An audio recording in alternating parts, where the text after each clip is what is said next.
Magandang umaga po sa bawat isa. Batiin po muna natin yung ating po mga katabi. Good morning po and welcome po sa ating church, sa ating po pagsasagawa ng ating Sunday service. Tayo po ay tumayo para po sa ating pagsisimula. Tayo po ay magpahanda sa Panginoon. Invite po natin ang Holy Spirit na kumilos sa ating kalagitnaan. Ilig po tayo sa isang malalim na pagsamba ngayong umaga. Yes, Lord. Come, Holy Spirit.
Lord, Panginoon, yung kapangyarihan mo, yung kabutihan mo sa buhay po namin, Panginoon. Maraming mong salamat, Lord, sa iyong pangmataas at pagpulit pagsamba.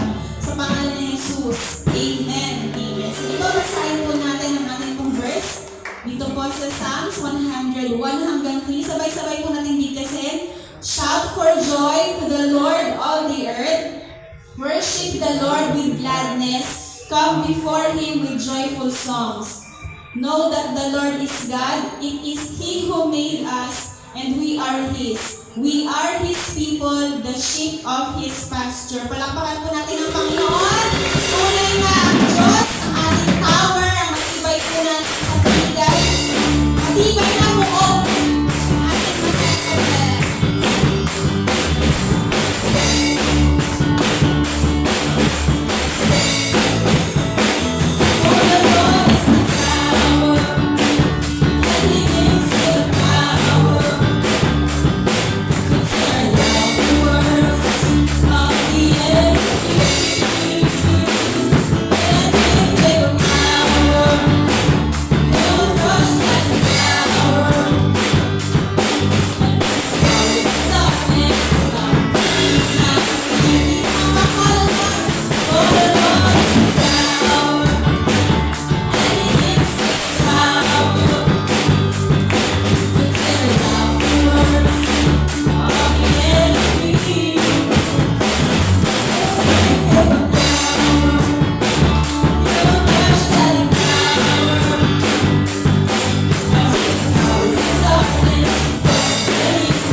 shout for joy, Panginoon. We will shout through all the earth, all your goodness, your faithfulness, Panginoon, sa buhay po namin, Panginoon. We will declare how good you are sa amin po mga buhay. How faithful you are, Panginoon, bagaman kami nagkukulang, Panginoon. We will sing all of our days kung gaano kakabuti, Panginoon. You will shout it out, Panginoon, sa amin po mga buhay, Panginoon. At tunay, Lord, na mas malakas ang pangalan mo, Panginoon, sa anuman pong mga bagyo na dumaan sa amin pong mga buhay, sa amin pong paligid, Panginoon.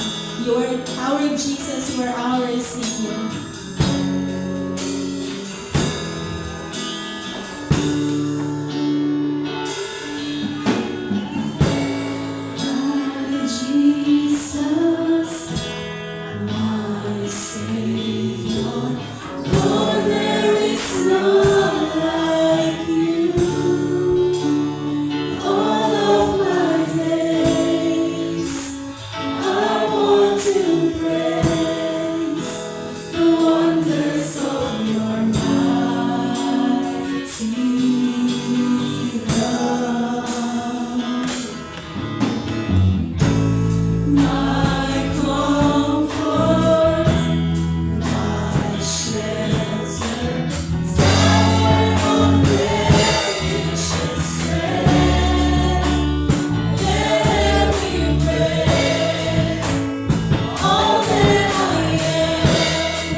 Joy.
sing for joy. I sing for joy. At the works of your hands.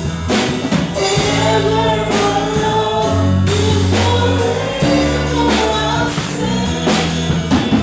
Nothing compares to the promise I have. Ain't nothing compares to the promise I have. Ain't nothing compares to the promise I have.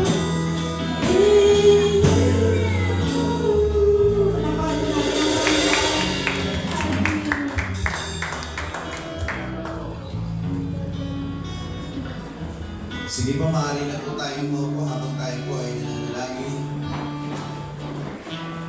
Lord, kami po ay nagpupuri, nagpapasalamat sa panibagong araw, panibagong Lord, araw ng pagsamba, na ikaw lamang po ang dapat sambahin sa Espiritu at katotohanan. Sa umaga po ito, Diyos, patuloy po namin sasambahin ang iyong pangalan sa pamamagitan, Lord, ng pagtataas po namin ang mga pasasalamat sa umaga po ito. Sa umaga po ito, maraming salamat po sa mga kapatid po namin na nagdaos ng kaarawan. Salamat po, O Diyos, sa panibagong taon na pinagkaloob mo po. Itinadalangin ko po, Lord, na patuloy mo pong pagpalain ang kanilang buhay. Kung paano po sila pinagpala ng mga nakaraang taon ng kanilang buhay, ay muli ang iyong pong biyaya, ang iyong pagpapala, O Diyos, ay patuloy po nilang maranasan. Sa umaga po ito, dalangin ko po, Lord, na patuloy mo po silang samahan, patuloy na palaguin sa kanilang pananampalataya. Kung paano ang iyong pag-iingat at pagpapala sa nakaraang taon, ay muli mo po ipagkaloob po sa kanila. Lord, sa umaga po ito, kung meron man po sa mga kapatid po namin na nagdaos na anibersaryo ng kasal, patuloy mo pong patibayin, patatagin ang kanilang pagsasama, bibigsin. Lord, manatili ang bigkis ng iyong pag-ibig sa kanila. At dalangin ko punuin mo po ng mabubuting bagay ang kanilang buhay. Ikaw ang Diyos na patuloy na sumama po sa kanila. Ikaw ang Diyos na bumatag po, Lord, sa kanila. Ang iyong kapangyarihan ay patuloy po nilang maranasan. At dalangin ko po, Lord, na anuman yung dumating ng mga pagsubok o maaaring pagdaanan po nila, patuloy po nilang mapagtagumpayan. Lord, sa umaga po ito, patuloy po namin, Lord, pinipapasalamat din ang mga panalangin na aming itinaas po sa iyo na nakasumpong ng biyaya sa iyo pong harapan. Salamat po sa patuloy mo pong, Lord, pagtugon sa aming pong mga panalangin. At sa sandali pong ito, Diyos, amin din pong muli tinataas sa iyo, Lord, ang mga kahilingan sa umaga pong ito. Kung meron man pong kahilingan ng aking mga kapatid patungkol sa kanila pong mga pangangailangan, ikaw po ang Diyos na mayaman sa lahat ng bagay, may-ari ng lahat ng bagay. Dalangin ko po, Panginoon, na kung ano po ang iyong pamantayan na itinuturo, siya pong aming sundin.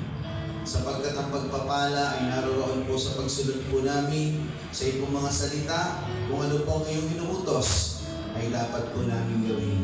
Isa sa napakahalagang inuutos mo, Panginoon, upang mapunan ang anumang aming pangangailangan, upang hindi kami mag-alala, O Lord, magulumihanan man sa mga pangangailangan po namin.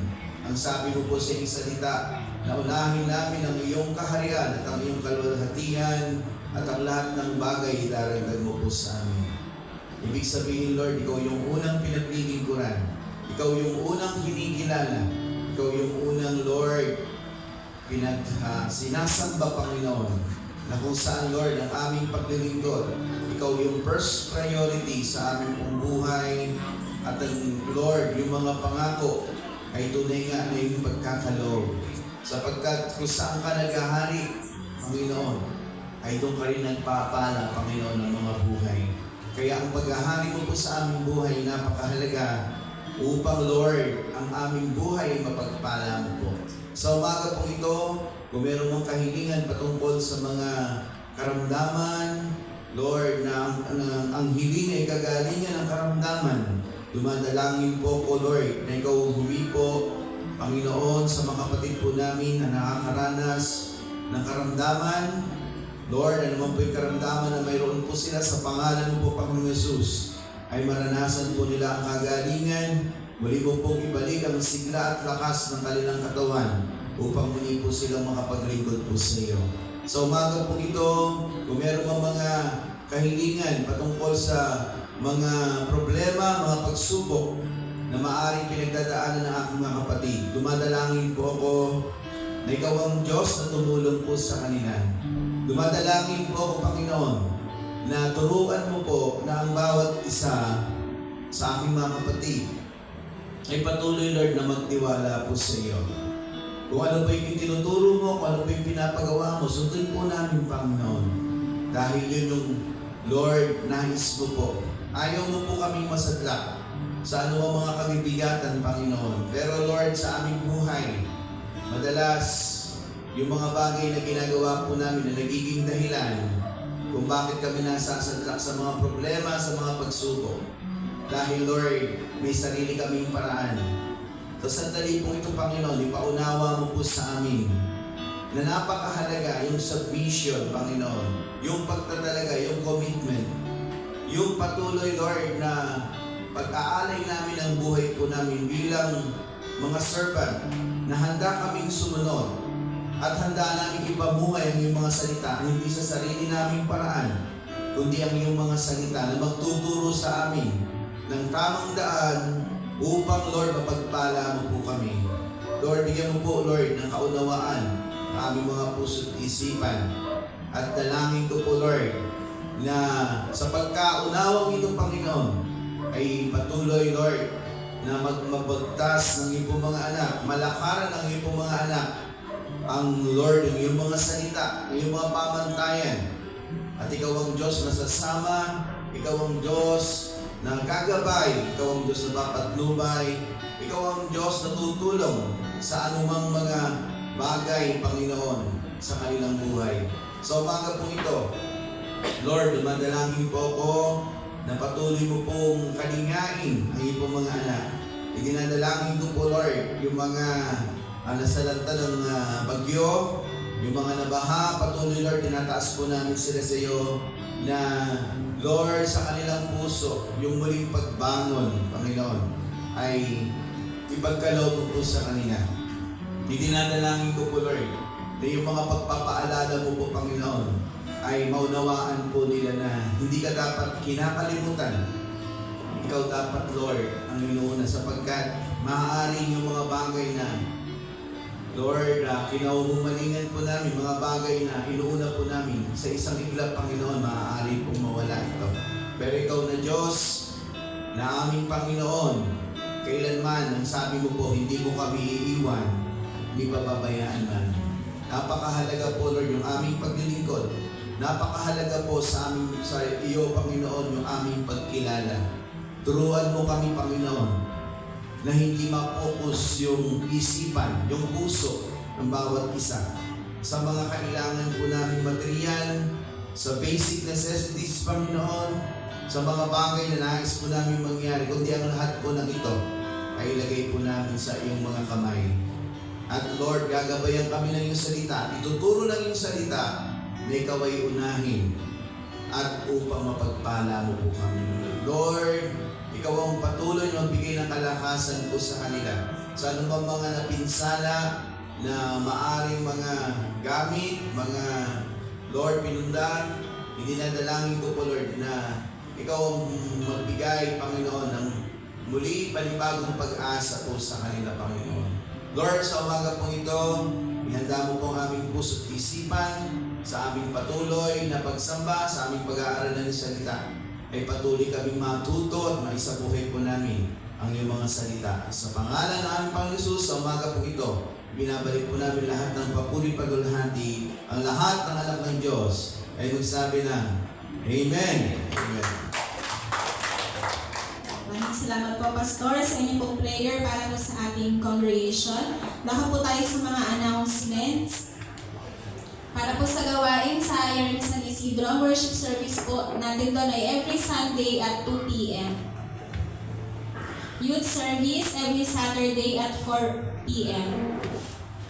For midweek service po and prayer meeting, iniimbitahan po namin ang lahat na sama-sama po tayong dumalo sa ating midweek service at kasunod po nito ay sinasagawa po natin yung sama-sama po nating pananalangin. On August 8 po, 7 o'clock ng gabi, speaker po ay Sister Mary Joy, worship leader Brother Reynan, usher Brother Ray Acosta, and testimony Brother Albert Jacinto.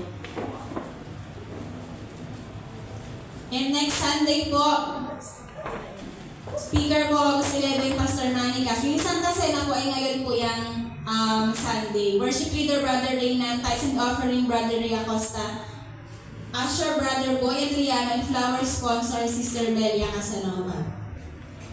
Yan, Aita Community Mission every Saturday po, 8 o'clock po ng umaga. Mag-aabiso po ang ating pong pastora kung kailan po tayo babalik doon po sa Aita Community, and open po ang church na sama-sama po natin ipunin yung mga nais po natin ibigay sa Aita Community. May nais po sabihin sa pastora. Good morning po sa ating pong lahat. God is good. And all the time. Ayan. Parang hindi naman nung tayo binaha, di ba? Praise God. This coming Saturday po ay nagpapasalamat ako una sa Panginoon kasi yung pong mga sponsor bigla na lang pong nag-o-offer. Sana po ito pong Sabado ay mas marami po kami makasama para po dito po sa Aita Mission. Kasi po nasa 50 po yung mga packs, food packs, and kasama doon yung nasabi ni Ate Roda, answered prayer na Ate Roda kasi yung school supplies sasamahan din po nila. So, salamat sa Diyos kasi nung una hindi ko alam kung saan kukunin tong mga to kasi syempre gusto natin pag pupunta sa mga bata may tidbit, dahil una naawa tayo dun sa kalagayan, hindi na sabihin natin nakakaawa naman kayo, pero wala naman tayong binibigay o ginagawa. So salamat sa Lord at may nag-offer po isa po sa mga empleyado ng munisipyo ng San Mateo sa MHO department. Hindi po siya talaga kasama ko sa department pero kaibigan ko po sa ibang department ay nag-offer na mag-sponsor po ito pong Sabado. Sabi ko sa kanya, pag-pray po natin, na talagang, kasi sabi niya siya na raw bahala mamili, hintayin na lang niya yung padala coming from London, kasi kapatid po niya. At kapangalan ko pa, yung kanyang kapatid, Ate Myla, yung kanyang kapatid sa London. At nakita ko po yung heart niya, yung willingness po niya na tumulong sa mga bata. At dito pong Sabado ay makakasama mo natin sila. Bukod dito, kasama din po natin kung nakasama po natin yung nakasama nung nakaraang si Darwin at saka si Ate Grace. Ito po yung mga kababata ko at saka kaklase ko. So this time, makakasama din po natin sila sa Sabado. Nagpapasalamat ako kay Lord kasi itong mga taong to, hindi ko ine-expect, pero they are willing to share yung blessing na meron po sila. So, sabi ko kay Ate Grace, yung mga damit na actually meron na silang ibinigay na pera at the same time damit, kanya lang sabi ni Pastor, hanggat hindi pa natin na ibibigay sa Aita, unahin muna natin yung mga nabaha. So may mga miyembro tayong nabaha, di po ba?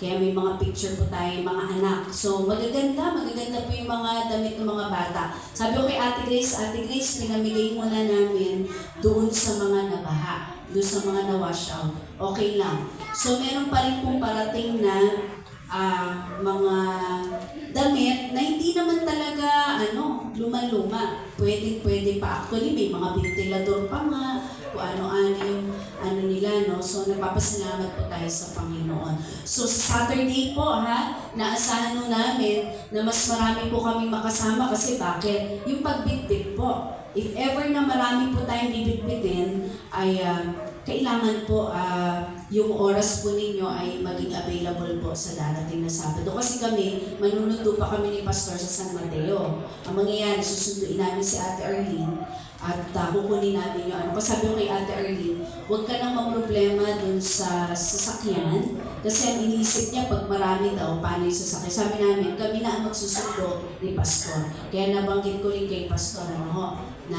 Ngayon, yun po, open po ito. Tama si Ate Ted, kaya ating assistant si Ian. Open po ito sa lahat, hindi lamang po si teachers, even the youth, even the kalalakihan, even the kababaihan, and the YMO. Open po ito every Saturday. This Saturday lang, hindi kami natuloy kasi nga wala pa tayong big bet.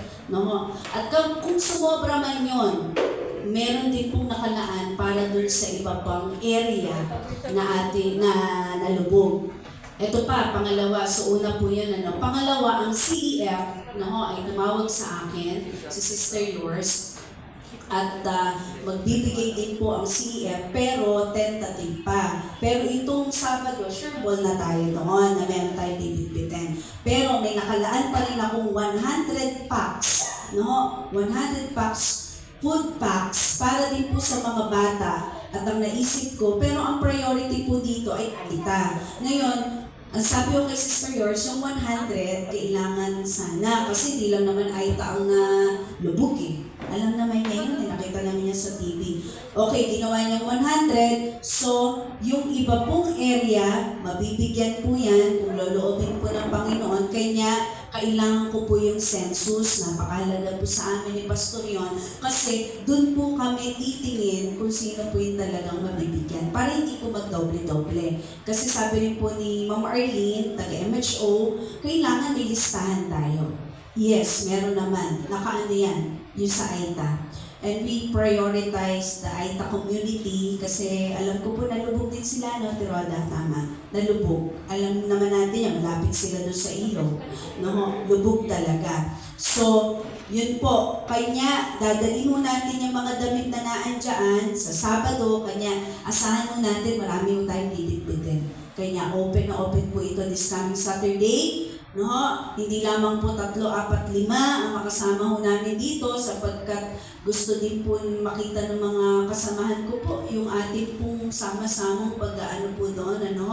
At yun po, yun lamang po. Napapasalamat ako kay Lord kasi hindi ko talaga ine-expect yung mga tao mismo lalapit na kahit si Sister Yours tumawag hindi ko ina-expect. Hindi ako nagsasabi kasi nga sabi ko, Lord, ano ibibigay ko sa mga bata? Kasi naawa ako din. JRD, yung Burgos, lubog po yan. Sabi ni Ate Jasmine, yung kanyang estudyante. Lubog din yung aking estudyante sa Bagong Ilog. Sa JRD, lubog din. Panigurado, Antique, lubog din at Rosario. So, hindi po lahat ay nakaligtas dun sa baha, kahit nga manggahan baha Kaya, sabi ko, Lord, sana meron namang mag-open yung heart na ito na nga, dumating na po. And salamat po sa Panginoon. At yun po, inaasahan po namin kayo sa Sabado na makatuwang po ni Pastor kasi alam niyo naman, tumatawid do tayo na ilog Pag pinangka pa ho natin yan, ay ang layo mo ng bangka ganun din Pupunta pa tayo sa dulo, babalik ulit para bangkain. Tingin ko kung mababaw naman po, ay pwede na natin mong itawid yung mga dadalhin natin. Kasabay po dito yung mga ukay-ukay, dadalhin na natin yan lahat. At kung meron pa po kayong mga damit, sabi ni Ate Tete kanina, pwede nyo na dalhin yan para isang pitbitan mo tayo. Okay? So salamat po sa Panginoon. Salamat po, Pastora.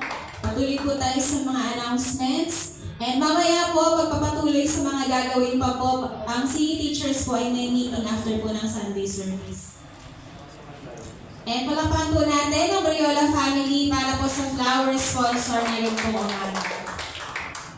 Yan. Sige po, handa po natin ang ating pong mga puso, isipan at Bible sa pakikinig po ng salita ng Panginoon. Palakpakan po natin ang Lord sa buhay po ng ating pastor, Pastor Manny Castro.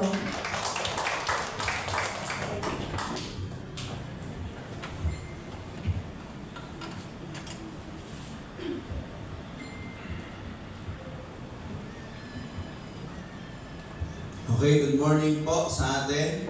Ayan, kumusta po yung inyong pong paglilinis? Nalinis nyo na po ba lahat? Ayan, so ang hirap po talaga no, kapag nagbaha, ang daming masisirang mga gamit. Hindi natin talaga may iwasan yon. Ang dami mo palilinisin. So, ayan, ganun po talaga ang buhay. Pero, ang pinagpapasalamat po natin doon sa Panginoon ay wala pong napahamak. Kasi yung mga material na bagay, pwede po natin ipundar uli yan eh. Ano ho? At yan na po yung, yan na po talaga yung panahon po natin. Ano ho? Yung hindi nag-expect na bahain, yun yung binaha. Yung mga talagang expected na babahain, yun naman yung okay. So ganun kasi, ano po yan eh, climate change, no? Isa pa, nagiging problema din kasi, yung pagde-develop ng mga subdivision, yung mga talagang daanan ng tubig, kasi pinapatay kasi yun eh. Kumbaga saan, pag gumawa ng subdivision, ito lang yung lote dahil tabing ilog, extend pa nila. So yung daanan ng tubig ay lumiliit, yung iba natatakpan. Ang tubig ho, pagka kasi bumaba, kung saan yung dinadaanan niya, doon siya pupunta talaga. Kahit tambakan mo yan. Kasi disenyo yan ng Diyos eh. Kahit nyo napapansin, kahit na tinambakan na ng subdivision, babahan pa rin. Kasi doon talaga yung nakalagay yung mga dadaanan ng tubig. Yun yung nangyayari po ngayon. Sana maging responsable din yung mga gumagawa ng mga subdivision.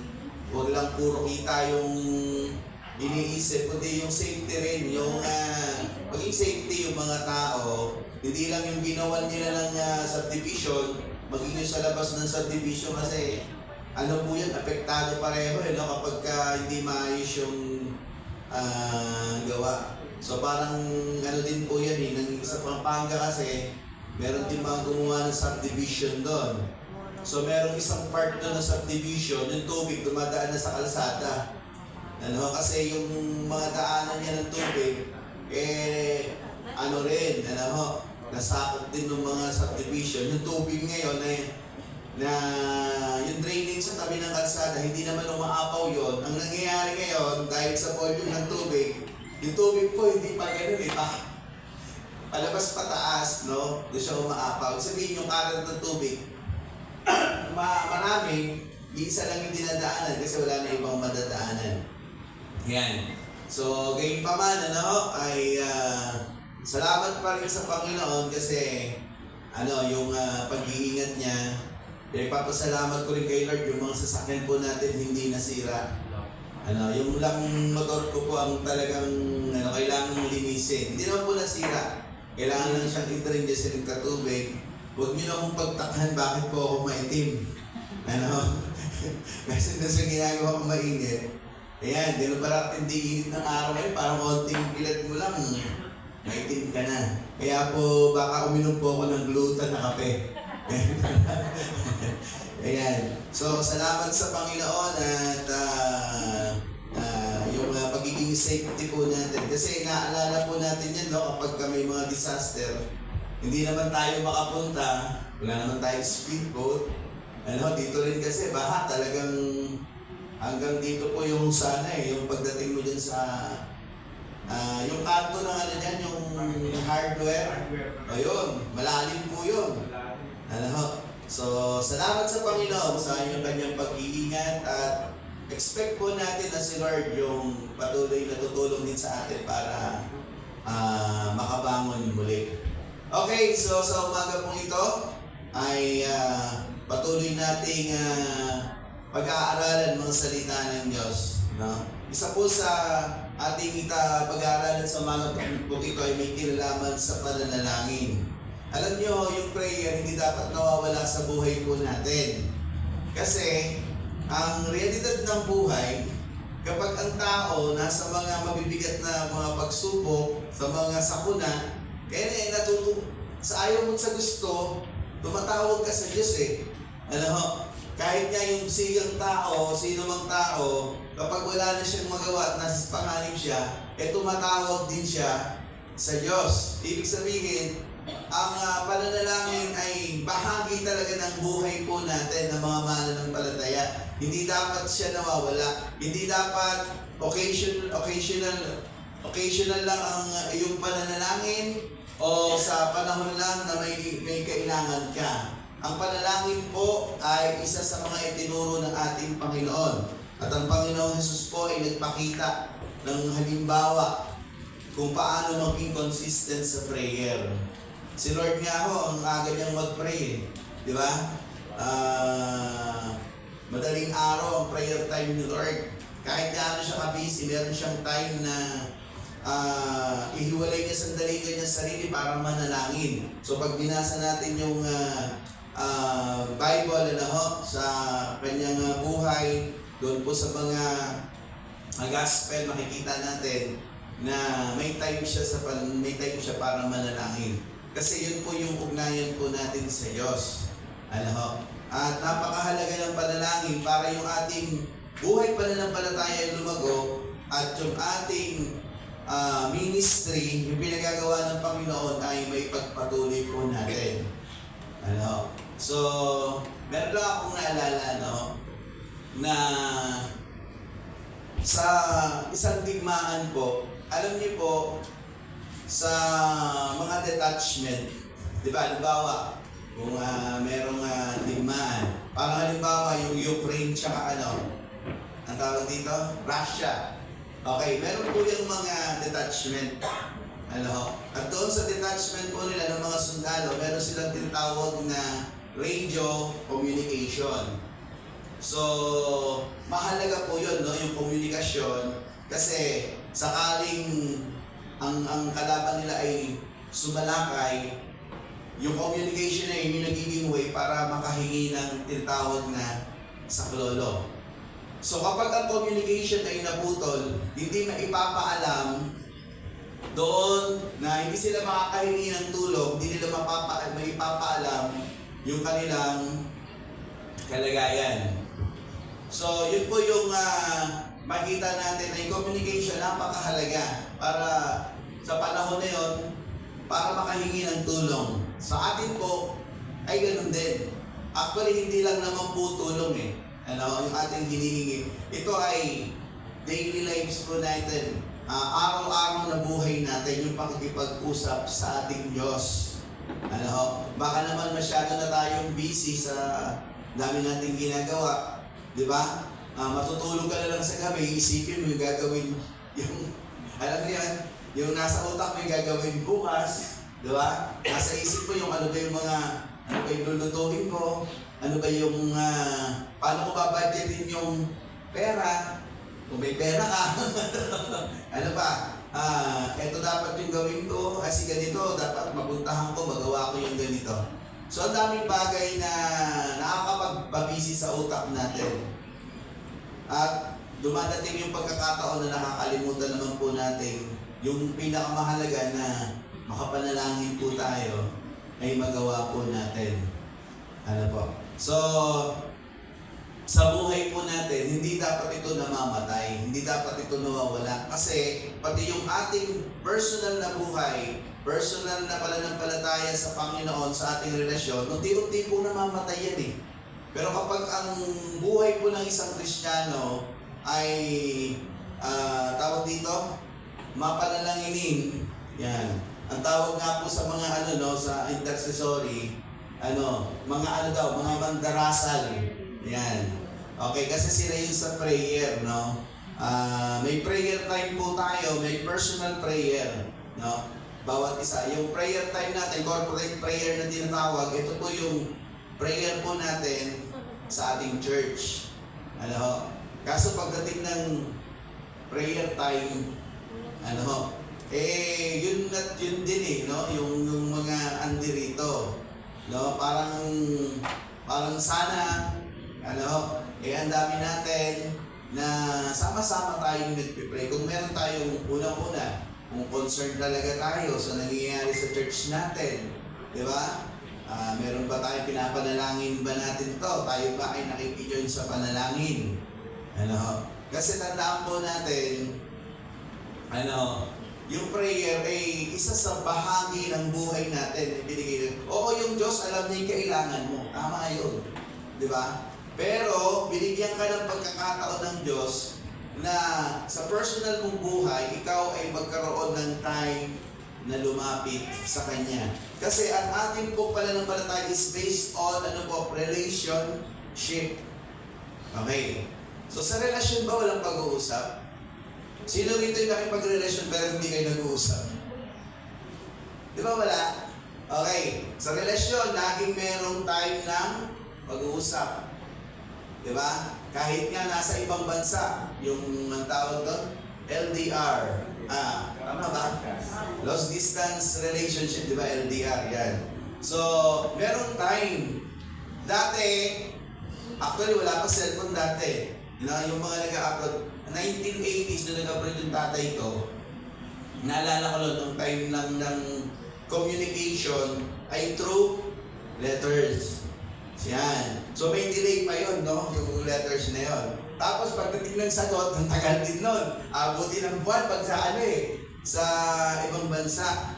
So gano'n lang siya, no? Kahirap. Kailangan talaga may communication. Sa pag-asawa, dapat may communication. Sa relationship, dapat may communication.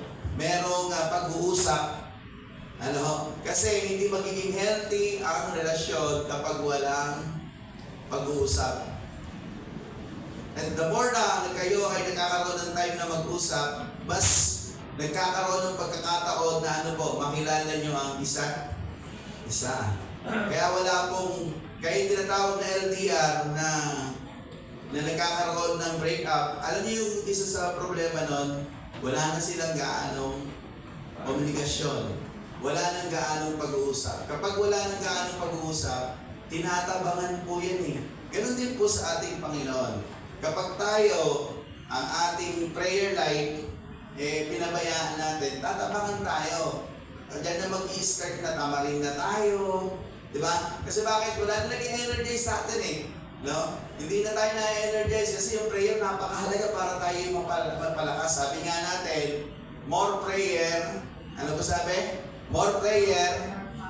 Okay, more power. Less prayer. Okay. So, ganun po yan. So, sa umaga po ito, tingnan po natin dito po sa ating pag-aaralan.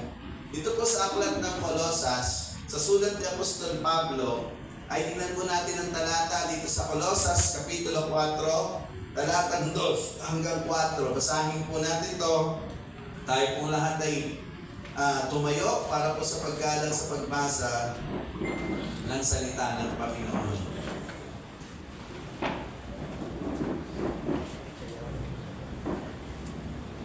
Okay, Colossians chapter 4, verse 2 to 4. Ayan. So, nakalagay na po dyan. Buti ginawang puti. Basahin nga po natin yung talata. Sabi niya dyan, maging matyaga kayo sa pananalangin, laging handa at nagpapasalamat sa Diyos. Idalangin ninyo sa Diyos na bigyan kami ng pagkakataon na may pangaral ang kanyang salita at may pahayag ang hiwaga ni Kristo. Ang sanhi ng pagkakabilanggo ko ngayon, ipanalangin din ninyong may pahayag ko ito ng buong linaw gaya ng nararapat. Pinagpala po ng Diyos sa kanyang mga salita, tayo po sunundaling manalangin. Panginoon, sa umaga po ito sa aming pong pag-aaral, pagpalain mo po kami. Patuloy na ang iyong mga salita ay maunawaan po namin ang kahalagahan ng pananalangin, Panginoon, ay Lord, maintindihan po namin, Panginoon, upang sa aming buhay ay patuloy, Lord, na ma-practice po namin to, maalagaan, mapagyaman, Panginoon. Ikaw po ang Diyos na sumama po sa amin. Sa sandali pong ito, kami po ay nagpapalinis sa banal na dugo ng aming Panginoong Jesus. Kung meron bang mga karumihan sa aming puso, mga pagkukulang o kasalanan, dalisayin mo po kami, Panginoon Jesus, na yung banal na dugo. At ang pagkaunawa sa tulong at gabay ng banal na Espiritu ay pagkaloob mo po sa amin. Pagpalain mo po kami sa pag-aaral namin ito sa pangalan ni Jesus. Amen. Amen. Okay, pwede na po kayo maupo. Okay, so dito po sa ating binasa, merong binigay na yung pagpapaalala. Ano? Yung kahalagahan ng panalangin na sinabi dito ni Apostol Pablo. Maging, sabi niya, matyaga kayo sa pananalangin. Okay. So tingin niyo po, bakit kaya sinama yung maging matyaga? Diba? Kasi ginamit yung matyaga. Kasi kapag ikaw ay magtsatsaga sa isang bagay, yung bagay kasi na gagawin mo, hindi siya ganon kadali. Kailangan meron kang effort na gagawin. Kailangan meron kang pagbibigay ng time. Ano ho? Kailangan meron kang handa ka na isakatuparan yon. Kasi yung pananalangin, tandaan po natin, sa pagpapanalangin po natin, merong isang humahadlang. Merong gumagawa ng paraan para yung prayer po natin ay ikat, para yung prayer natin ma-distract, para yung prayer natin hindi natin magawa. Sino po yun? Sino po yung gumagawa ng paghadlang po doon? Okay. Huwag niyo naman tingnan yung katabi. Okay, si Satanas, no? Yung Diablo. Kasi alam ng Diablo, alam ni Satanas, na yung prayer ng isang mananampalataya, ng isang believer ay napakahalaga. Dahil sa pananalangin nito ay naipapaabot niya sa Diyos yung kanyang kailangan. Ano? Yung panalangin na ito, nagiging daan para siya ay makakamit o makakuha ng tinatawag na tulong ng Diyos. Balikan po natin yung kwento ko po kanina. So sa mga detachment, kapag merong communication, dumating yung mga kalaban, napakaraming kalaban, ano gagawin nila?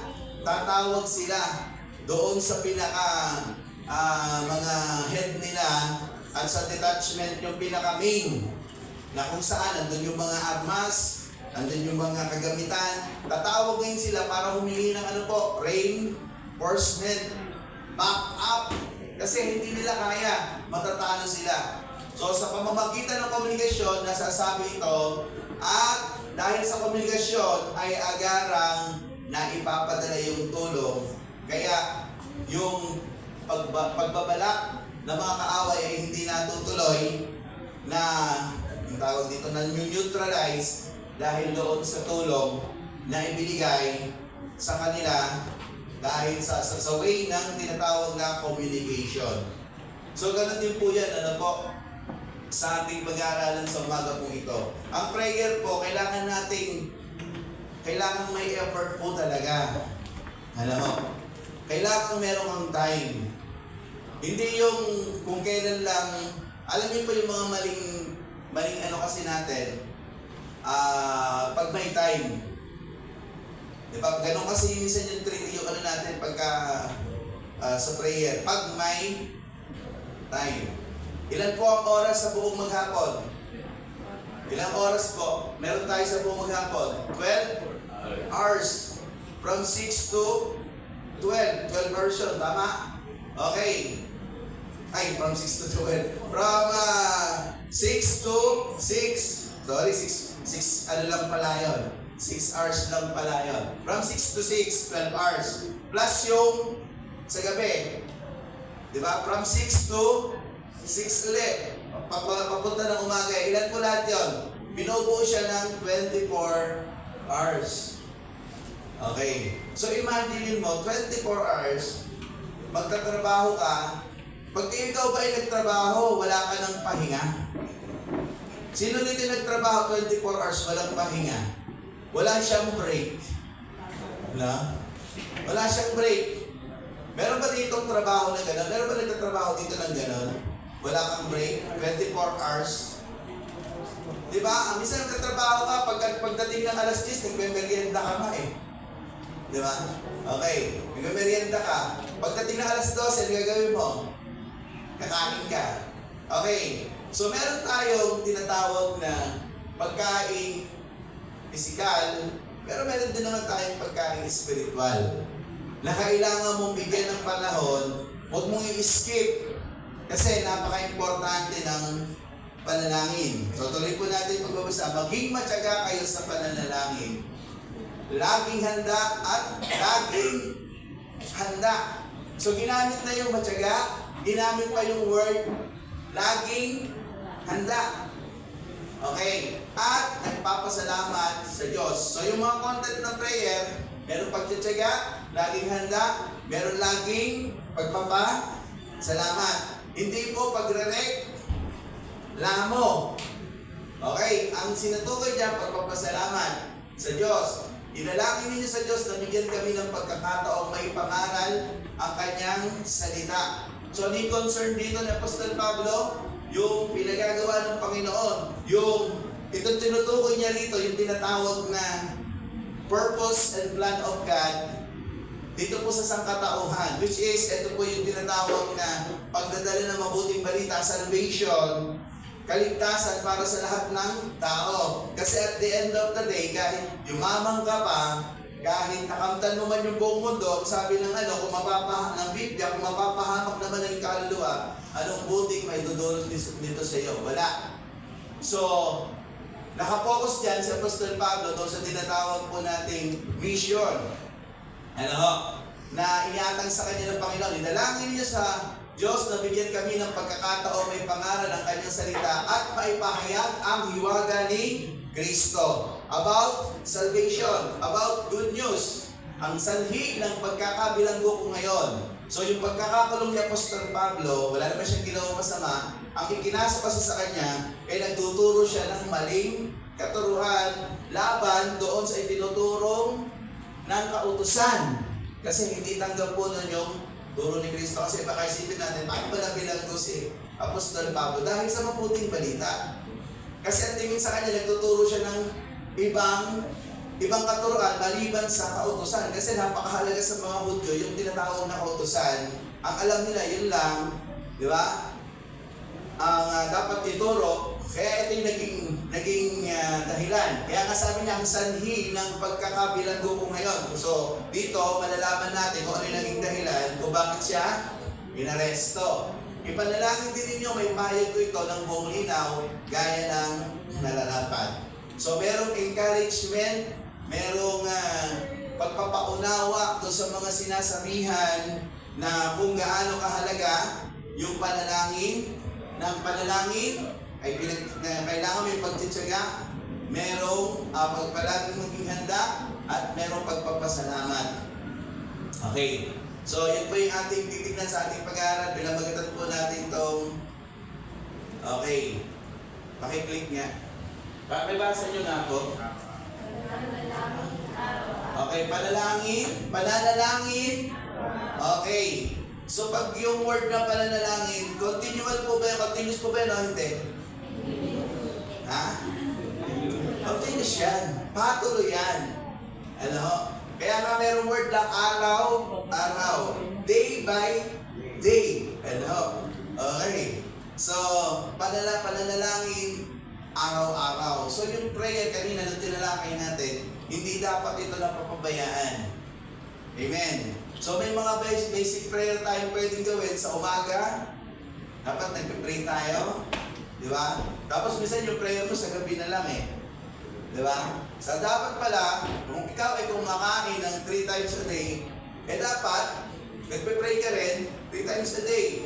Kung meron ka pang merienda, isama mo na rin yun. Kung nagme-merienda ka physically, dapat, meron ding merienda yung iyong spiritual.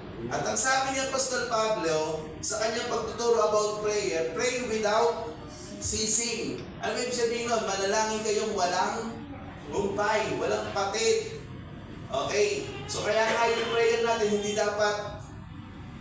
dapat nililiban. Di ba? Baka naman nag-pray ka ngayon, nag-pray ka ng Monday. Tapos nasundan lang yung prayer mo ng Friday. Ano na nangyari dun sa mga ibang araw? Okay, tingin mo wala nangyayari? Basta wala naman nangyayari, parang normal lang. Akala mo lang yon. Kasi pinaprepare na ni Satanas yung mga bagay na gagawin niya sa buhay mo. So dapat yung prayer kasi, hindi lang yan basta ginagawa natin na paghingi.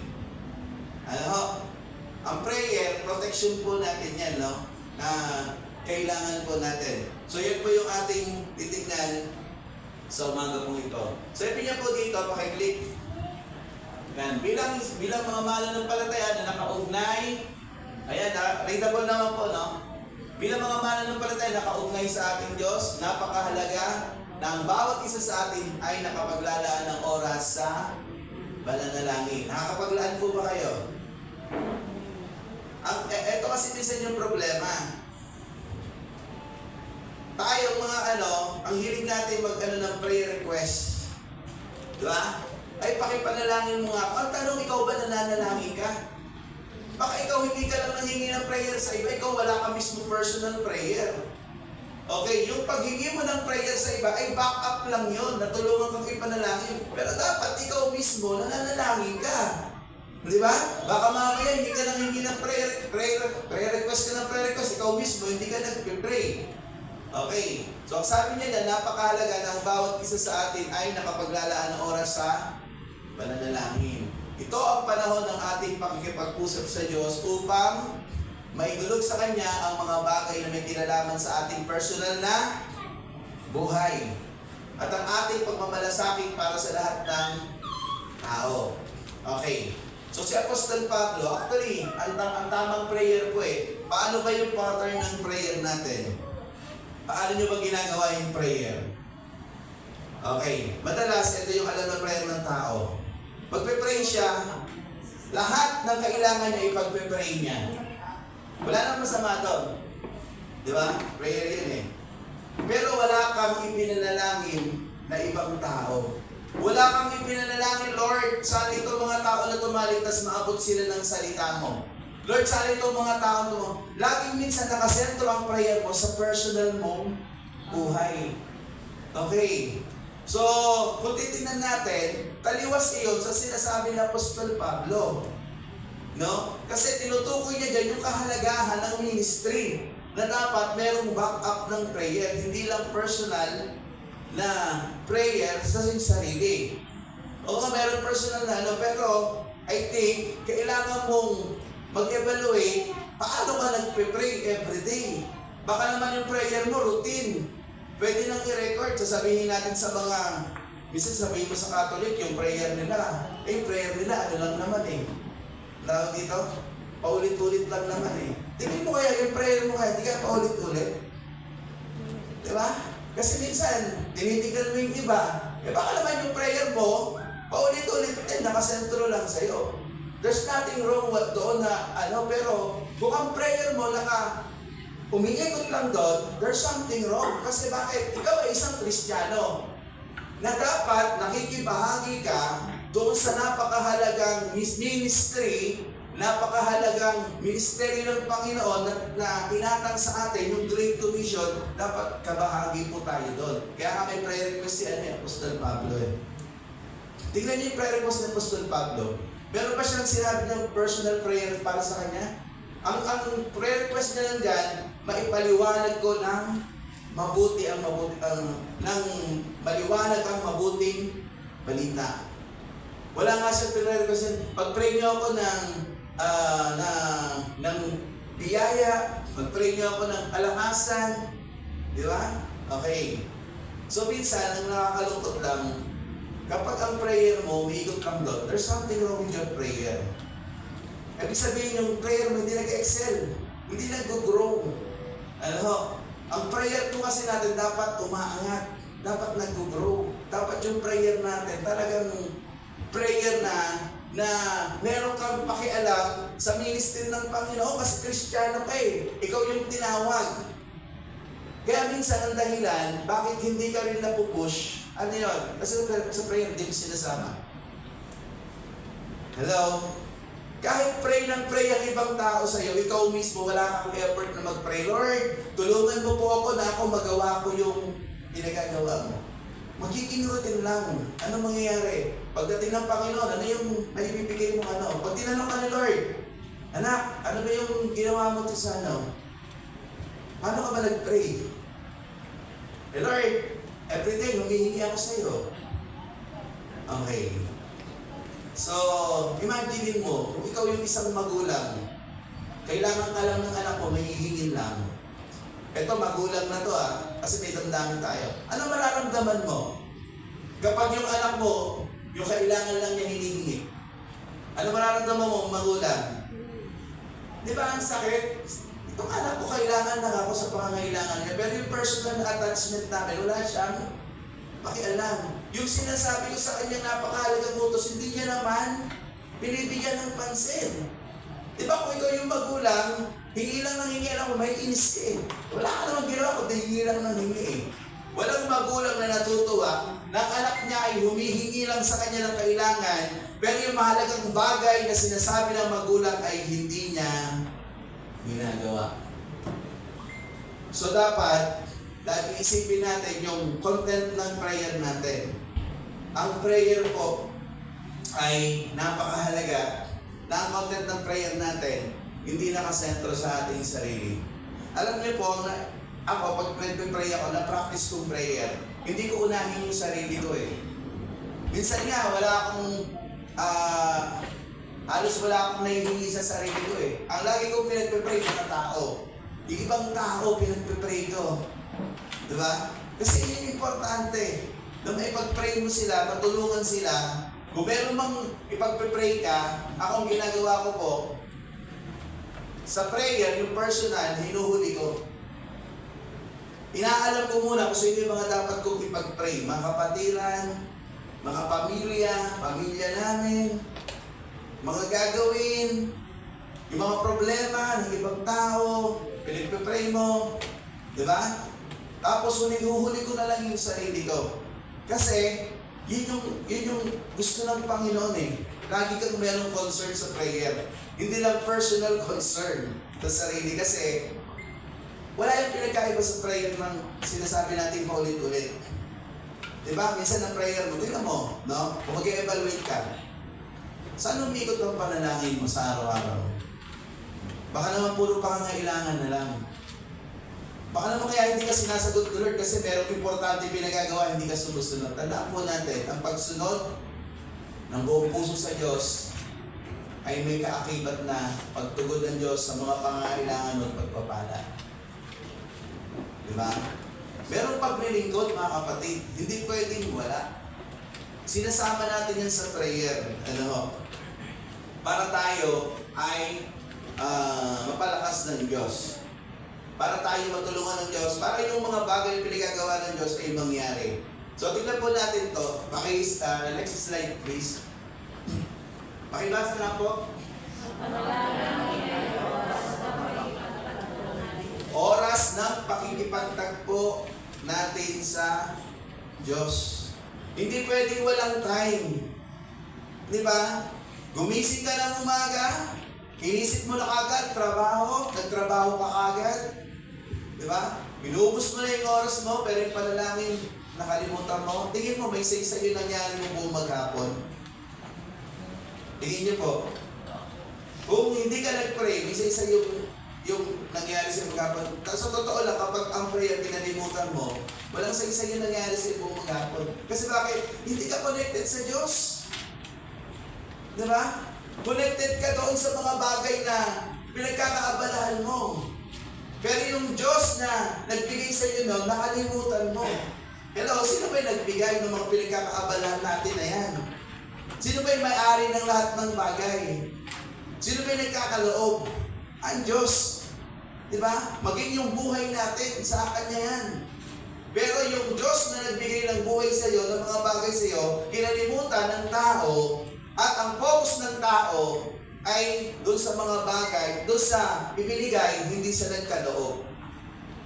Mahalaga po yung panalangin na sa prayer po, isa ito sa pagkilala po natin sa ating Diyos na nagbigay ng buhay sa atin, na nagbigay ng mga kung ano mang meron ka ngayon sa buhay mo, napundar mo, nabili mo, galing po yan lahat sa Diyos.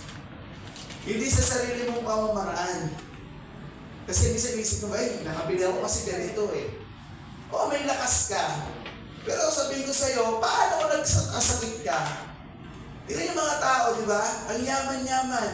Biglang nagkasakit. Ano nangyari sa kayamanan? Upos. Kulang pa yung kayamanan na pinundar. Hello? Kasi minsan nare-realize mo lang kapag andyan na eh. Di ba? Nare-realize mo lang, ito pala yung ano ko. Ang mundo po, kapag ka nahook ka dyan, mauhumaling ka talaga. So dapat, maging clear po sa atin time ng pakikipagtagpo, pagkilala sa Diyos, ang oras ng panalangin, kinikilala natin siya ang ating Diyos, ating relasyon. Kasi kapag ka ikaw ay tumatawag, kinikilala mo yung relasyon, pinapahalagahan mo yung relasyon mo sa Kanya. Isang bagay lang po yun, no? Na kapag hindi ka tumatawag sa Diyos, parang yung relasyon mo sa Kanya, parang hindi mo pinapahalagahan. Wala kang time. Kapag wala kang time sa babae, kung ikaw ay lalaki, nanunuyo, wala kang time, ano gagawin ng babae? Makikipag? Okay, makikipag-break.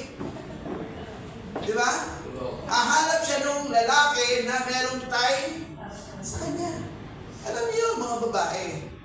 Di ba? Minsan nga mga babae, onting ano lang. Di ba? Hindi mo lang mabigyan ng oras kung tatampo na yan eh. Di ba? Wala ka ng panahon sa akin. Okay. Pero pag sila walang panahon, wala ka reklamo. Ay, sorry po.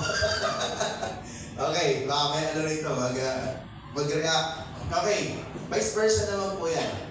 So, tumutukoy din ang panalangin po natin, hindi lang sa mga pangailangan. It talks about relationship. Sa relasyon, laging merong komunikasyon. Ulitin ko po ha. Sa relasyon, laging merong komunikasyon. Sa relasyon, kapag walang komunikasyon, patay ang relasyon, sira ang relasyon. Hindi mag-work out, hindi gaganda, hindi lalago. At yung time po natin na yan, ay napakahalaga. Next slide please. Pakibasa nga po. Ang hirap tumaldad.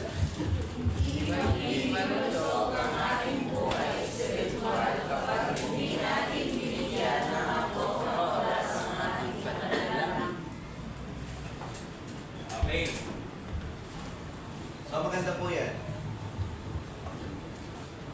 Bakit hindi ganun lumalalim yung ano mo sa ministry? Yung pagtatalaga mo? Bakit hindi lumalalim? Bakit wala kang nararamdaman na yung nagtitrigger sa'yo na gawin ko to? Alam niyo isa sa dahilan? Alam mo, kulang ka sa panalangin. Hindi mo nabibigyan ng time yung panalangin. Alam niyo yung pag-ministry mo, pinapag-pray din po yan para ka magkaroon ng gana. Sa pagkain, kahit gaano kasarap ang iharap sa'yo, kahit yan yung paborito mong pagkain, okay. Sino ba rito yung maganang kumain po? Okay. Dapat yung ginawa ko yung balikan ako. Hindi, mga kabataan pa ito eh. Si Roda kasi ano lang ito eh, medyo ano na. Mga kabataan, siyempre ano. Abi, anong paborito mong pagkain? Ha? Adobo? Okay, adobo ba? Abi, yan yung paboritong pagkain? Marami, kahit ano. Kahit ano. O ikaw, Marika, anong paboritong pagkain? Adobo. Okay. Kahit gaano kasarap yung adobong iharap kay Marika, at yung paboritong pagkain ni Abi, parang namimili yata ako. O sa lahat, para ano, baka magalit sa akin, dalawa na, basta kabilang pinili mo. Okay, kahit gaano yung paborito natin pagkain, ako kasi yung paborito kong pagkain, ano eh, yung may sabaw, no? Yung sinigang sa bayabas, ayan, yung ano ba, adobo, paborito ko rin yan, no? So, yan, kahit gaano kasarap ang iharap sa'yo, pero wala kang gana, makakain ka kaya? Di ba pansinin yan? Kasi bakit? Wala kang appetite. Alam niyo pa ba sa ministry, napakahalaga nung appetite natin sa ministry? Yung gana sa ministeryo. Paano nangyayari yun? Yung gana mo sa ministeryo, kailangan mong diligan niya ng panalangin. Kasi yung sarili mo, na-attract yan lagi sa mga bagay sa mundo. Lagi tayong na-attach sa mundo. Tingnan nyo, kapag na-attach ka sa mundo, makakalimutan mo na yung ministry. Kaya lagi mo sasabihin sa mga leader mo, wait lang. Yung magulang, pag inutusan yung anak, pakikuha mo nga yung sandok. Ma, wait lang. Nakakainis, di ba? Kayo mga magulang. Di ba kayo naiinis? Pag gano'n? Okay. Kasi bakit? Kasi hindi nakapokus yung anak nyo sa inutos nyo. Ganun din po sa atin. Kung gusto nating magawa yung pinagagawa natin, alam naman natin pinagagawa ni Lord eh. Ang tanong, nagawa mo na ba? Di ba? Ikaw makakasagot niya. Kung hindi mo nagagawa, ano yung problema? Yung prayer, napakahalaga. Bombahin mo ng prayer yan. Bumbugin mo ng prayer. Si Apostol Pablo, alagang-alaga niya yung ministry niya sa prayer. Kaya nga siya ang nagsabi, pray without ceasing. Kasi kapag may pagkakataon siya, ang gagawin niya, mananalangin. Kaso nga lang sa atin, ito yung nakakalungkot, kapag wala tayong time, ang gagawin natin, iba. Diba? Nahuhumaling tayo sa ibang bagay. Nag-i-enjoy tayo sa ibang bagay, pero yung prayer, nakalimutan natin. Diba? Hindi naman masama yung mga, yung technology. Diba? Hindi masama yung technology. Pero yung technology, kaya kang kontrolin para mawala ka sa pinagagawa ng Panginoon. For example, cellphone. Diba? Okay. Kung ang Diyos naging cellphone, ulitin ko po, kung ang Diyos naging cellphone, ang tindi ng faith po natin. Alam, nagigit ko ba sinasabi ko? Kung ang Diyos naging cellphone, lahat ng tao may pananampalataya. Kasi bakit? Kasi mas mahaba ang oras ng tao sa cellphone. Pagkising pa lang, cellphone. Diba? Kaya nga nakakalungkot, pag tinanong mo ito, makikita mo yung sarili mo eh. Lord, ang dami ko palang pagkukulang. Sa totoo lang, na pagpapalit mo mismo ang Diyos, minsan sa cellphone lang. Kasi mas mahaba ang time sa mga gadgets. Ano po? Okay. So, sabi ko, ulitin ko po, hindi yan masama. That's technology, karunungan ng tao. Pero yung technology ay kayang gamitin ng kaaway naman para ilayo ka sa Diyos. Para yung pinagagawa ni Lord, makalimutan mo. At the end of the day, yung kailan wala kang time, dun mo gustong mag-ministry. Diba? Nakakalungkot yun eh. Okay. So, mahalaga po yan. Bigay ng time, yung ating pananalangin.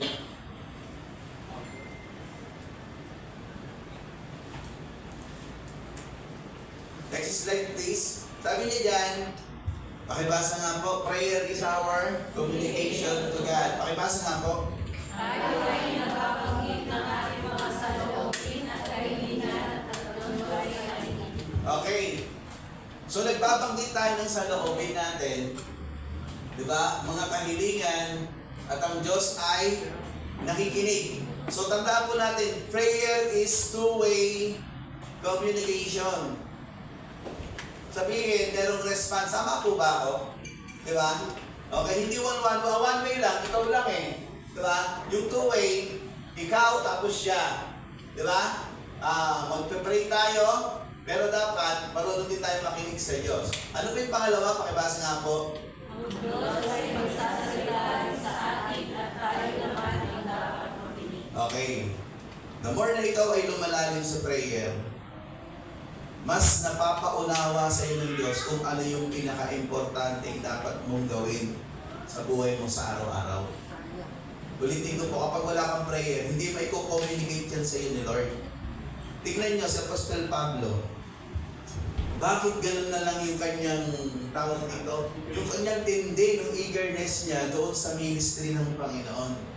Kahit napakatinding hirap yung kanyang nararanasan, pero mas nangingibabaw sa kanya yung tindi ng pagmamahal niya doon sa ministry. Ano ang meron kay Apostol Pablo? Meron siyang time na manalangin araw-araw. Tapos hindi lang yun, nagpa-prayer request pa siya. Kaya nga sabi ko sa inyo baka naman ikaw hingi ng prayer request, ikaw mismo hindi ka nagpa-pray. Diba? Si Apostol Pablo, everyday nagpa-pray siya. At hindi lang yun, humihingi pa siya ng backup ng prayer. Kaya nga kung titignan natin, kung bakit na-develop, gano'ng katindi yung kanyang eagerness sa ministry, dahil iyon sa kanyang pagiging mapanalangin. Alam nyo, kapag ang prayer natin, inagaan natin, well, syempre nga, alagaan mo sa buhay mo, dalawang bagay yan eh. First is the Word of God, and yung prayer.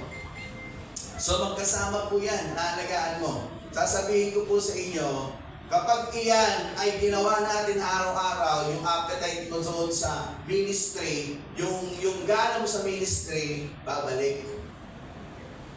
Hindi mo iniliban yung araw ng pagsamba mo sa Diyos. Hindi mo ipagpapalit sa iba. Kasi bakit? Kasi naiintindihan mo yung kinokommunicate ni Lord. Huwag tayong mag-rely na kung tayo ay nag-aral, meron tayo natutunan, yun na yun. Hindi. Mga kapatid, madaya ang mga turo ngayon. Pagdating po sa internet, binibigyan ko na po kayo ng warning. Napakaraming ano dyan, na kung titignan mo, ang ganda ng turo, but at the end of teaching, merong mga pinapasok na mga maling kaisipan na hindi mo, particularly kapag kayo po ay walang Bible background talaga sa ano, madalas, madadali ka dyan. At yung ini-insist na napapanood mo na yon, papasok sa utak mo yun, magiging pamantayan mo ngayon sa buhay mo. Sino ang patay ngayon? Ang mamamatay ngayon, yung iyong personal na attachment kay Lord. Kasi bakit? Napid ka na ng iba eh. Pero yung message ni Lord, hindi mo nakuha. Ano ba ang importante? Yung message ni Lord o yung napakinggan mo lang? Tanungin ko po kayo. Ano ang mas importante? Yung personal message ni Lord sa'yo o yung napakinggan mo lang? Personal message. Paano mo nakukuha ang personal message? Through prayer. Tandaan po natin, hindi lahat ng napapanood natin ay tama. Kasi ako po, nagbabrowse ako sa ano eh. Minsan nagpa-pop up yan sa ano, sa cellphone. Tinitingnan ko, ganda naman ang turo, pero at the end of no teaching, nakikita ko, sabi ko, daya ng ano na to ah. Kasi ang ginagawa ng kaaway, hindi siya magpo-front eh. Lalagay niya ng ano, mga maling katuruan. May mga nakita nga ako, biruin nyo, pastor, sa, ano bang, ano yun? Pastor ng isang church. Nakita ko po yun sa ano sa cellphone. Kasi may mga nag-post. Natatanda ko yung church, Awakening Church. Natanda ko yung church eh. Doon yung pastor. Yung teaching niya, nung pinanood ko, talagang tinitwist na yung ano eh. At ko kawawa yung mga miyembro. Kaya nag-comment ako eh. Nag-comment ako dun sa pinost nung concert.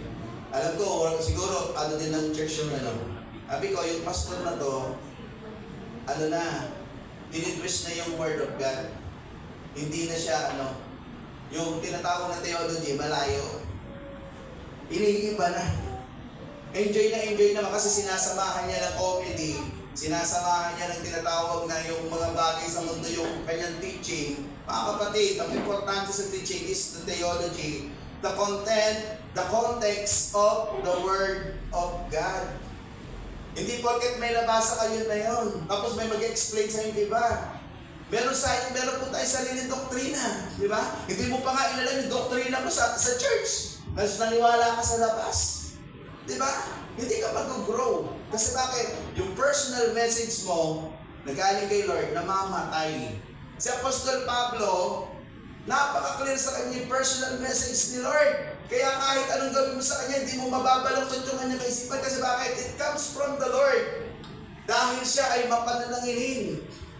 Sa prayer kasi, makikilala mo, sa pag-uusap, makikilala mo isang tao. Tama? The more na maraming communication, mas nakikilala niyo ang isa't isa. The same from God. The more na ikaw ay nagpe-pray, the more na binibigyan mo ng time ng prayer mo, mas nagpapakilala sa iyo si Lord. Diba? Parang tao lang yan. Ikaw ba magpapakilala sa, hindi ka naman, ngayon mo lang nakausap? Diba? Magtitiwala ka ba sa Kanya? I-reveal mo ba sa Kanya sarili mo? Diba? Ngayon nga, ingat natin eh. Diba? Kasi sabihin natin, scam yan. Di tayo nag-i-scam ngayon. Diba? Tayo nga gano'n eh. Hindi pa nga. Kaya nga, the more na ikaw nakikipag-usap sa iyong tao, matagal mo na kausap, the more na nare-reveal yung Kanya sarili sa iyo. At na-expose din yung personality ng tao ito dahil sa kanyang kinukwento. Hello, ganun din sa Diyos. Bakit hindi ka nag-grow? Diba? Bakit yung doktrina mo naiiba? Kasi wala kang personal attachment kay Lord eh. Meron ka lang laging kung kanino panood mo, Hugot. Ngayon, tanong, ano yung doktrina mo? Ano yung doktrina ng church na pinapasukan mo? Same ba doon sa ano mo? Hindi. Mahirap po yun. Ang pinakamaganda doon, i-unload mo lahat. Kasi, ano na po yan eh. Mixed teaching. Kaya nga, lagi kong tinuturo, pagka kayo ay nanonood ng mga, particularly yung mga sa internet, titignan nyo lagi saan source. Kasi sa source makikita nyo saan ang galing. Ano? Kahit nga minsan simbahan na nagturo, sumasablay pa rin eh. Di ba? Kaya nga nagiging maingat, napakahalaga. Kaya nga, yung tinatawag na wisdom comes from the Lord, nade-develop po yun kapag lumalalim tayo sa pananalangin everyday. Nagre-reveal si Lord, binibigyan tayo ng wisdom. Kapag merong bagay na inirap sa atin, dahil full of prayer tayo, merong pangungusap si Lord, nalalaman po natin na kung ito ay sa Kanya, kung ito ay tama, malalaman po natin yon. Amen. So, sa pakikipag-usap kay Lord, two-way, nananalangin ka, pero dapat makinig ka rin kay Lord. So yung pakikinig, may impression si Lord, ilalagay sa puso mo. Amen. Hindi na audible voice, baka naghihintay ka. Sabi ni Pastor, magsasalita. Hindi. No? Mag-wait ka lang after mo mag-pray. Lord, sabihin mo, makikinig ako kung ano yung mensahe gusto mong ipahatid sa akin. Tumahimik ka lang. Merong ipapaisip sa iyo si Lord doon sa tinatanong mo sa Kanya. Mangungusap si Lord saan? Hindi sa puso mo, sa puso mo. May mararamdaman ka. Meron kang maiisip na ito yung mga bagay na gustong ipagawa ng Diyos. Si Lord at ikaw yun. Amen? Kaya may personal na yung revelation, personal revelation. Kasi may revelation na pang tawag dito, yung pangkalahatan. Meron revelation na personal. Nire-reveal sa'yo si Lord, ni Lord dahil ikaw ay nagpapabad sa panalangin. Okay, next po. Sabi niya dyan, pakibasa nga po, we talk to God and He will respond. Kasi buhay ang Diyos, tama? Hindi tayo nagpe-pray sa bato. Hindi tayo nagpe-pray sa pader. Hindi tayo nagpe-pray sa puno. Hindi tutugon yan. Ang pinanalanginan natin ay Diyos na buhay. Amen. Nagbigay ng kanyang anak. Diyos na makapangyarihan. Yung kanyang kapangyarihan hindi nagbabago. Hello? Kaya minsan yung treatment natin sa Diyos, walang pinagkaiba sa bato eh. Di ba? Sasabihin mo buhay ang Diyos mo. Ang tanong, nararanasan mo ba yung Diyos mo? Bakit hindi nagpaparanas ang Diyos? Kaya pagkukulang. Marami kang bagay na hindi na isasagawa. Na nais ng Diyos para ikaw ay mapalapit. Sana po dyan yung pananalangin. Kaya nga yung prayer, pagpatay, ang tingin mo rin sa Diyos, patay. Ulitin ko po. Kapag ang prayer mo patay, ang magiging tingin mo rin sa Diyos, patay. Pero kung ang prayer mo ay buhay, inalagaan mo, in-equip mo, ramdam na ramdam mo na buhay ang Diyos sa iyo. At dahil ramdam mo ang Diyos ay buhay sa iyo, yung inuutos niya ginagawa mo. Yun yung pagkakakilanlan. Na ang Diyos ay nagre-response. Ang ikaw ay kumikilos, ikaw ay gumagawa. Okay. So next slide please. Hirap pa, para maubos yung boses ko Okay, basa nga po. Ang isang mainam na panalangin ay ang panalangin puno-puno. Okay, so yung prayer na puno-puno kasi sinabi niya, di ba? Nasa prayer, lagi kayong magpasalamat. So isa yan sa prayer na yung pagpapasalamat na tinukoy ni Apostol Pablo. 1 Thessalonians 5, 17-18, pakibasa nga po. Palagi kayong manalangin at magpasalamat kayo sa Diyos sa lahat. Okay, tingnan niyo yung laging manuutos ni Pablo. Palagi kayong manalangin, tapos susundan niya lang, laging magpasalamat sa Diyos. Alam niyo yung pinapaintindi niya, no? Kasi lahat ng bagay kontrolado ng Diyos. Ano man yung mangyari, merong gagawing dakilang bagay ang Diyos. Kaya dapat mong ipagpasalamat. Meron man nangyari sa'yo, ipagpasalamat mo. Kasi bakit? Kasi ang Diyos, meron siyang gagawin. Di ba? Okay. Meron siyang pagtutuwid. Meron siyang gagawin. Meron siyang mga bagay na inaayos. Hello? Kaya meron lagi pagpapasalamat. Kahit may struggle ka, kahit may nangyayari sa'yo. So, pakinggan mo yung Word of God. Kinokorek ka rin. May inaayos sa'yo. Hindi ka naman nakikinig. Di ba? Nagpa-pray ka nga. Uulitin mo na naman yung gagawin mo. Ano mangyayari sa'yo? Di ba? Sabihin ni Lord, hindi ka naman sumusunod. So sa prayer, dapat maintindihan natin, meron tayong pagsunod na totoo. Amen? Totoo yung pagsunod. Hindi yung nagpa-pray lang tayo. Pray tayo ng pray. Diyos kung buhay yung pinagpa-prayan natin. May inuutos siya. Meron siyang pagtutuwid. Meron siyang guide. Sundan mo yung guide niya. Ang guide ng Diyos, the Word of God. Kung tama ba yung paano mo masusukat, kung tama yung buhay mo, tignan mo sa salita ng Diyos. Tama ba yung pamamaraan ng buhay mo? Baka naman may kinokorek si Lord. Kasi hanggang hindi nakokorek, hindi natatama, uulit-ulit lang yan. Paikot-ikot ka lang niya. Kasi bakit? Kasi yung kino-communicate ni Lord, hindi mo pa yung dinadaanan. Hindi ka pa umaalis doon sa loob ng iniikutan ng buhay mo. Umalis ka doon. Kasi kapag nagpe-pray ka, bibigyan ka ng guide ni Lord. Tuturuan ka niya na, ilagay mo yung sarili mo doon sa landas ko, doon ka dumaan, sundin mo yung salita ko. Bababago yung buhay mo. Bababago yung sitwasyon. Alam niyo minsan, ang tao sumasama pa yung loob sa Diyos. Di ba? Sa totoo lang, alam ng Diyos kung yung tama, mabuti sa atin po. Yun nga lang, ang tanong, yung response ba natin tama? Yung bang ating pamantayan, pananaw tama? Baka naman kinokorek na tayo ni Lord, doon pa rin tayo nabubuhay. Doon pa rin ginagawa natin. So, walang mababago. Kung gusto natin magbago, manalangin ka ng manalangin kung ano yung impression sa ni Lord, kasi papalalimin ni Lord yung desire mo na sumunod Kapag lumalim yung desire mo na sumunod, mag-i-start kang iwan yung bagay na mali para mabuhay ka sa landas ng Panginoon. Doon pa lang babaguhin ni Lord yung buhay mo. Huwag kang umasa na babaguhin ni Lord yung buhay mo, nandun ka. Hindi ka pa rin umaalis. Hello, ulitin ko. Huwag kang umasa na mababago yung sitwasyon mo na nandun ka pa rin. Umalis ka dyan, kung ano yung tinuturo ni Lord, itama mo yung buhay mo. Kasi pag nagpe-pray ka, bibigyan ka ng wisdom ni Lord, ng guide ni Lord. Mangusap ka. Hindi yung routine na lang ng prayer, parang sa pader ka na lang, walang mangyayari dyan. Buhay ang Diyos. Amen? Pag nag-pray ka, tutugon ng Diyos. Antayin mo yung tugon niya, sundin mo kung ano yung tinugon niya. Amen? Kasi Apostol Pablo, tingnan niya yung direction niya. Sinusunod niya kung ano yung ini-impress sa kanya ni Lord, yung sagot, yung tugon. Kasi ang utos sa kanya ni Lord, yung salita ko, dalhin mo sa iba't ibang lugar. So siya ay nag-response. Amen. Okay, sumunod po, pakibasa nga po. Pasensya na po kayo, hindi na pinabasa, kayo na lang po.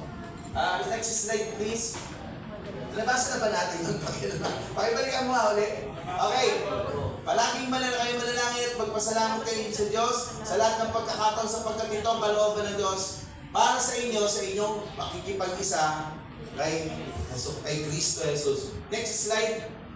Okay, sabi niya dyan, pakibasa nga po. Madalas sa panalangin ay natutuon palagi sa mga bagay na ating kailangan, lalong-lalo na kapag tayo ay naharap sa mga pagsusubok. Kung kaya natataw sa ating panalangin, bigat ka rin sa ating kalooban. Dahil sa nakalimutan nating ipagpasalamat sa Diyos, ang lahat sa ating, kaya nga minsan bibigat pa rin Kasi bakit? Even problems, even obstacle, even yung mga mabibigat na pagpasalamat mo sa Diyos, pagkatapos mo mag-pray, bibigyan ka ng kapayapaan ng Diyos. Amen? Hello? Sumunod po. Pakibasa nga po. Next slide, please. Hindi yan. Ayan. Okay. So, prayer is the way towards victory. So, hindi tayo magtatagumpay as a church, hindi tayo magtatagumpay as a believer, kung walang panalangin, kung patay ang panalangin, kung pinapabayaan natin yung pray, hindi magtatagumpay itong church, hindi makakaangat to. Hello? Pero kung bawat isa, alam nyo, mag-i-invest ng time, ng panalangin, lalago ka personally. At yung kaya pangangailangan ng church, sino ba tutugon dito? Alam niyo, ang problema po kasi sa atin, ito yung Minsan yung kailangan natin, inaasa na lang natin sa ibang kailangan natin ng ganito. Katulad niyan, di ba? Sponsor. Tingin nyo, kakailanganin pa ba natin ng sponsor kung tayong lahat ay lalago? Hindi, pag lumago tayong lahat, magiging responsible tayo. Mamahalin natin yung church. Di ba? Magiging bahagi tayo ng kailangan ng church. Ano kailangan po natin? Baka ito yung pananalaki natin. Ano po mga kapatid? Kasi bakit? Kasi yung pagiging responsable bilang mga mananampalataya, nakakalimutan natin. Kasi wala nagko-convict sa atin. Kasi prayer natin, patay. Kailangan natin buhayin yung prayer para yung gusto ng Diyos ay parating niya sa puso natin. At kapag lumalim tayo, hindi na natin kailangan yung mga nasa labas. Hello? Church tayo Di ba? Kung ikaw ay naniniwalang miyembro ka rito, kung ikaw ay naniniwalang tinawag ka ng Diyos, nilagay ka sa IRM Montalban, ikaw ay isang magiging bahagi. Ipanalangin mo na Lord, ano ba yung dapat kong maging bahagi sa church? Lord, ano ba yung dapat kong gawin na pinagagawa mo sa akin? Kasi alam niyo po, sa panahon po ngayon, church na po. No? Modern time. Sa loob ng church, merong mga mananampalataya. At ang mga mananampalataya sa loob ng church, dapat maging prayerful. At kapag naging prayerful, yung personal mong buhay, lalagot, lalalim, hindi ka na dapat turuan pa ng anumang mga responsibilidad. Ikaw na mismo ang gagawa. Ikaw na magsasabi, ano po ba yung kailangan sa church? Ano po ba yung maitutulong ko? Alam nyo, nakakalungkot. Ito pinakakalungkot, parang ang church natin namamalimos. Sad to say, parang namamalimos na tayo na kailangan natin ng ganito. Nakalungkot, church tayo Naniniwala tayo sa Diyos to Diba? Why not yung ating mga buhay ay patuloy nating palaguin para lahat tayo ay tutugon. Hindi dapat ganito ang nangyayari. Amen? Hindi dapat ganito. Hindi dapat mukhang nakakaawa yung simbahan. Nagdideclare tayo, sabihin natin sa iba, ang Diyos nagpapala. Pero yung church natin, ganito. Diba? Yung mga pangalos naghihikahos. Sino ba ang dapat tutugon? Mga mananampalataya sa loob ng church. Ano ang iyong bahagi? Ano ang iyong ginagawa? Ano ba yung tulong? Diba? Ang church, mga kapatid, yung tulong niya hindi nakakalimutan. Pero yung part natin, dapat natin talagang bunan. Dapat natin gawin. So, umpisahan natin sa prayer. Lord, magtanong tayo kay Lord, Lord, ano ba yung magiging bahagi ko? Lord, palalimin mo yung aking pananampalataya. Hindi ko na nakikita yung responsibility. Hindi ko na nakikita yung mga ministry para po masolusyonan. Kasi kapag tayong lahat ay lumago, mga kapatid, sabihin ko sa inyo, tayo yung mismo magkukusa.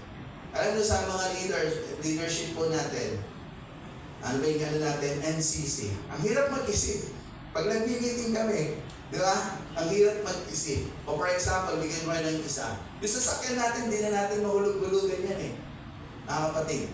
Alam nyo bakit? Wala natitira Di ba? Wala natitira. Ipanghulog natin dyan. Hindi kami makapunta ngayon doon para tawag dito sabi gagawin natin ito kaya rin. Pa-reconstruct. Di ba? Kasi alam nyo, si Lord, kasi ako nakita ko yung ni Lord Alam nyo kung bakit minsan tinatanggal dito ni Lord yung mga taong Kasi nasasanay na tayo sila na lang mali Mga pumupunta lang yan dito, hindi sa kanila may responsibilidad. Pero mas ang nangyayari, sila pa kung may responsibilidad, isa lang dito sa loob. Tayo ang merong responsibilidad sa church. Atin to. Amen. Sa inyo po to, ang pastor mawawala. Kung gusto lang maalis agad ang problema, sandali lang po Diba? Lipat lang ako, ayoko na doon. Diba? Kasi ganito na hirap ng Pero hindi Diba? Kasi mahal ko yung IRM Biruin nyo, dugot pawis ko, dito ko na pinuhunan nung mula na nag-start ako Parang ang lungkot kung iiwan mong ganito Masarap, iiwan mo na malusog yung church. Yung lahat nag-grow. Kaya it's time na yung ating buhay na personal, first is personal life natin, alagaan natin yung prayer. Kasi, tutulungan tayo ni Lord para maayos yung puso natin. At si Lord, tingnan mo yung responsibilidad. Tingnan nyo, dahil si Apostol Pablo, tinawag ni Lord, di ba? Dahil sa Apostol Pablo, nag-invest ng panalangin, mas lumalalim yung kanyang concern. Mas lumalalim yung kanyang desire na magawa yung kalooban ni Lord. Mas nakikita niya yung needs ng Christianity, ng purpose ng Diyos. At kapag ginawa po natin yung the same feeling, kasi si Apostol Pablo, nilagay lang ng Diyos yun sa kanyang puso. Ganon din yung gagawin ng Diyos sa puso natin. Kapag tayo nanalangin ng tama, inayos natin yung panalangin natin, nag-invest tayo ng prayer, ayusin ni Lord yung buhay natin, yung puso natin, at sigurado, hindi lang ang church po natin mag-grow kasi bakit? Lahat magpa-function. Amen? Gusto niyo po ba yun? Amen. Sigurado kayo? Ayan, kung gusto natin yun, mag-invest tayo ng prayer. Prayer meeting, prayer ano po natin anong araw? Huwebes. Ilan tayo dito? Gusto ko makita ng Huwebes yung lahat ng buka ng naririto na umattend ngayon. Okay po ba yan? Wala pa kasagot. Challenge! Challenge ko kayo. Midweek service. Dapat andito kayo kasi meron tayong prayer time. Okay po ba yun? Yung amen nyo sa ilong lumalabas. Isang ano pa. Challenge ko kayo. Magkita-kita tayo dito ng mga episode. Okay ba yun, guys? Yung malakas na amen yun. Amen ba?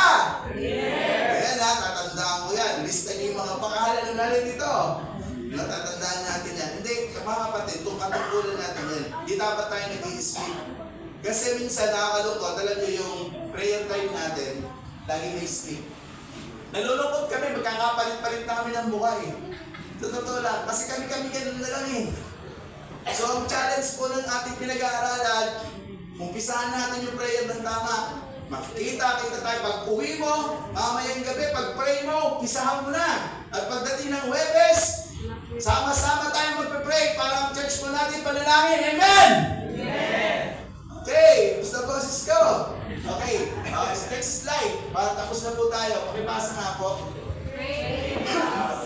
Sino po nagsabi niyan? Apostol Pablo. Kasi yung ano niya, alam niyo po kay Apostol Pablo, na-train niya na yung sarili niya sa prayer. Ganadong-ganado na siya sa panalangin. Alam niyo, sa totoo lang, sa unang ano mo, hindi ka ganado mag-prayer, may struggle ka. Kasi bakit? Ang bagay na hindi mo nakasanayan, ang hirap gawin. Di ba? Pero kung ang bagay na yan ay tinuturo ng Panginoon, ginawa mo, nagbigay ka ng effort, ng tiyaga, masasanay ka hanggang dumating yung time, na-enjoy mo na, hinahanap mo na, kasi bakit? Nasa katawan mo na kasi. Amen? Nasa spiritual na buhay mo na. So si Apostol Pablo po, nagsabi niya, next slide please. Pasensya na po kayo, napahaba yung aking message. Okay, pakibasa nga po. Prayer helps a lot. Lifting one another up in prayer. It helps a lot. All of us are going through different issues, but when we come together, we pray for one another. Ano yung challenge po natin? Sa Huwebes, we pray for one another. Andito ka ba? Together ka ba? Sabi niyo yan ha, huwag nakakalimutan. Tignan niyo lahat, tatandaan, lista niyo yung mga pangalan, chat ko yan. Okay, bibigyan natin ang. Then yun naman po talaga mga kapatid. Di ba? Dapat sa time ng prayer, mas puno nga dapat ang church kasi napakahalaga yun eh. Ang huli po, dito po tayo magtatapos. Ibasa nga po. A day without prayer